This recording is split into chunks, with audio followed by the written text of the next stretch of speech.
Para ganar un lugar en la política tiene que haber alianzas. Esto siempre ha ocurrido y siempre va a ocurrir. Y entonces, para que haya ganado el presidente electo, tuvo que hacer alianzas o acuerdos o negociaciones con otro grupo importante económico y político en México, Atlacomulco. ¿Y esto dónde lo podemos ver? Simplemente en el guiño que le está realizando Andrés Manuel López Obrador al grupo de Atlacomulco para la posible construcción del aeropuerto en Toluca. Además, ya lo mencionan dos empresarios, Miguel Alemán Velasco, hijo del presidente Miguel Alemán Valdés, y Slim, quienes están muy cercanos para poder construir la tercera opción del aeropuerto, que es donde va Andrés Manuel López Obrador. Es decir, que López Obrador construyó dos posibilidades de acuerdo económico-político, uno con el grupo Atlacomulco y otro con los empresarios más fuertes.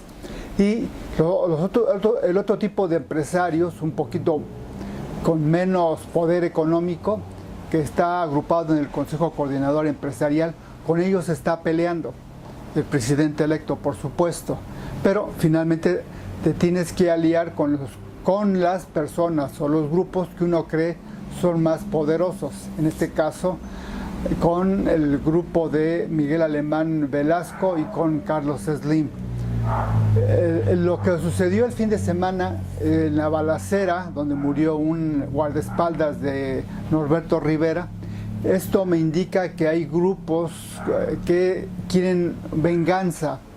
Yo supongo que es porque la Iglesia Católica se fue a votar con Andrés Manuel López Obrador, y me imagino que es un signo de odio, de rencor de estos grupos conservadores que le están dando un aviso a Norberto Rivera por haberse trasladado o haber invitado a su feligresía a votar por Andrés Manuel López Obrador. Donde ya no se ve esa austeridad que tanto ha anunciado el grupo de Morena o el partido de Morena, es en la toma de posesión.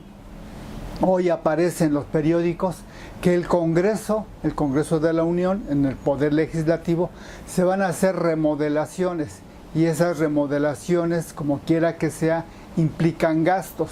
Entonces ya no va de acuerdo ese anuncio de austeridad con una remodelación en el Congreso del Estado.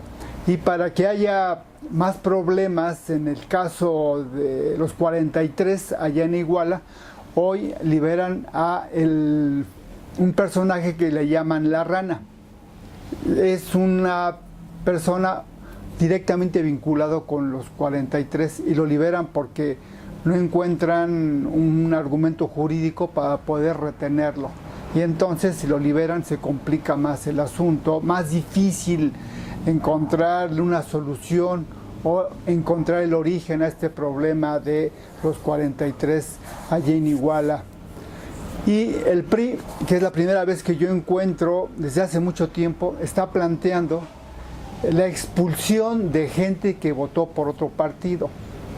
Esto es extraordinario, ¿eh? El PRI por lo general siempre acepta a sus exmilitantes o militantes o gente que se fue a otro partido. ¿Por qué? Porque necesita simplemente votos.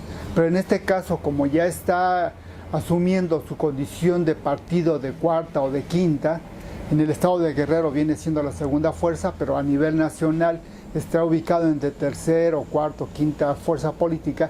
Entonces ahora sí se da el lujo de decir, pues ya no los queremos, porque votaron por otro partido político, y esto viene a dar otra lectura política también de que se están peleando lo poco que le queda al PRI en el estado de Guerrero.